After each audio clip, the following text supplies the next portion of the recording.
کہ بدن کے اضافی بالوں کو کتنے دن بعد کاٹنا واجب ہوتا ہے؟ اس کا جواب یہ ہے کہ بدن کے اضافی بالوں کو کے وجوب پر کہ بدن کے بالوں کا کاٹنا واجب ہے کوئی آیت اللہ کا فتویٰ بھی نہیں ہے، اور ائمہ معصومین علیہ السلام کی احادیث میں سے بھی وجوب پر کوئی حدیث نہیں ہے، اور نہ ہی پروردگار عالم کی طرف سے کوئی وحی کی گئی ہے کہ بدن کے اضافی بالوں کو واجب ہو کاٹنا۔ ہاں، ان کے کاٹنے پہ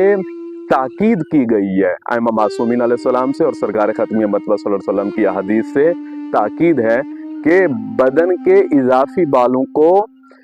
کم از کم 2 ہفتوں کے بعد انسان کو چاہیے کہ وہ کاٹ لے۔ اگر کوئی انسان اپنی غربت کی وجہ سے ان کو کاٹنے کا جو ہے وہ اقدام نہ کر پا رہا ہو، یہاں تک بھی حدیث ہے، اس انسان کو چاہیے 2 ہفتوں کے بعد پیسے کسی سے قرض لے اور اپنے بدن کے اضافی بالوں کو کاٹے۔ وجوب پر دلیل نہیں ہے، ہاں ان کے کاٹنے پہ تاکید کی گئی ہے کہ ان کو 2 ہفتوں بعد کاٹا جائے۔